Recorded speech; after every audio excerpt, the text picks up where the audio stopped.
ছাত্রদল নেতা শাওন কবির নিজের মুখে শুনুন কি হয়েছিল তার সাথে। বিস্তারিত দেখুন সম্পূর্ণ ভিডিওতে।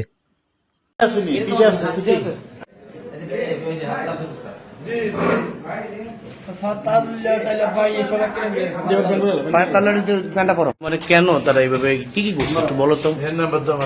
আমার প্রথমে ফোন দিছে, খোকন দারোগা ফোন দিছে। ফোন দেওয়ার পরে বলতেছে যে যে তুমি তো আসো, তোমার সাথে কথা আছে। পরে দিয়ে আমি আসছি, আসার পরে দিয়া কত ওই যে ভিকটিম অপরাধ, ঠিক আছে, এর খোঁজ চাইছে। পরে দিয়ে আমি খোঁজ দিছি, তারপরে বললাম যে দেখেন এর তো আনতে আনতে সময় লাগবে, আমি থানায় গিয়ে আপনাদের সাথে কথা বলবো।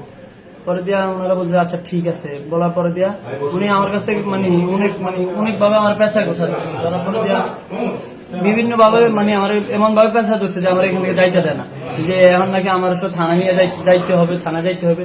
আমি বলছি যে আমি থানা যাব না, ঠিক আছে। পরে দিয়ে আমার জবরদস্তি করে নিয়ে গেছে। তাকে আমি গেছি থানা যাওয়ার পরে দিয়া এরা অনেকজনে মিললে আমার মারধর করছে থানায়। প্রথমে আমার নিয়ে গেছে থানায় নিয়ে কোথায় মারধর করছে? ওসির রুমে? ওসির না, একটা রুম আছে, এক্সট্রা রুম আছে, ওই এক্সট্রা রুমে নিয়ে গেছে। 4-5 জন আমার একজনের কলার ধরে টানাটানি লাগা দিচ্ছে, যেন প্রথমে ছিঁড়া আছে, ঠিক আছে। এটা টানা হাসরা করে আমার ইচ্ছা মতো মারছে, বন্দুকের ডাক দিয়া আমার পেটে মেটে দিয়া। এরপরে যখন সিনিয়র বাইরে আসছে, আসার পরে যাকে না আপনার দেখলাম পায়ের রানের পেছনে মারধর করে নেই। পরে কি দিয়ে মারছে?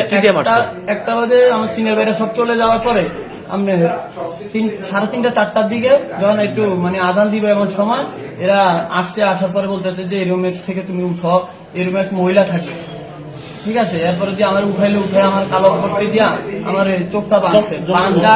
এরপরে আলু নিচ্ছে, আলু নিয়ে মুখের মধ্যে আলু ঢুকাইছে। আলু দিয়ে আমার জোরে ঘুষা দিয়ে আলু রে একবার ভালো মতো মুখে ঢুকাইছে। ঢুকাই আমার ইচ্ছা মতো রোল দিয়া বাইরিয়া, ঠিক আছে। আমার হাতে হ্যান্ডকাপ লাগায়, আমার হাতের পিছনে হ্যান্ডকাপ লাগায়, ঠিক আছে। আমার ইচ্ছা মতো মারছে। মাইরা টাইরা আমার কারণে আবার নিচ্ছে, আমি অজ্ঞান হয়ে গেছি। এরপরে চোখে পানি দিচ্ছে, চোখে মুখে পানি ডালা দিচ্ছে। পানি ডালা দেওয়ার পরে আবার ধুইছে, উঠে আবার মারছে। তোরে মাইরা ফেলাম, ঠিক আছে। পুলিশ তোর কি হয় পাও, ঠিক আছে, পাও পুলিশ তোর বাপ হয় পাও। এরকম ভাবে টর্চার করছে অনেকক্ষণ। এরপরে আমার এই গাড়ি উঠেছে, গাড়ি উঠে নিয়ে ঘুরে গেড়ে আনছে, ঠিক আছে। ডাক্তারের কাছে নিছে, নিয়ে বলতেছে যে আমি বড় অফিসার, আমার কাছে সব ঘটনা খুলে কি দিছে, ঠিক আছে। তোরেকে আমরা মারছিনি, হ্যাঁ। আমি না, এরা আমার মনে করো অনেক ভাবে টর্চার করতেছে। বলতেছে তোর মতো একটা ছাত্র দলে ওরা মাইরে ফেলালে কিছু হইব না। এরপরে আবার আনছে, আবার আইনে আবার মারছে। মাইরে টাইরে বলতেছে যে তোরা আবার মারবো, ঠিক আছে। এরপর আমার ছেলে নিয়ে এরপরে ফালাই রাখছে। খেয়ার পরের দিন সারা আমার কিছু খাওয়া নেই, এক ফোঁটা পানি পর্যন্ত দেয়নি, সারাদিন গেছে।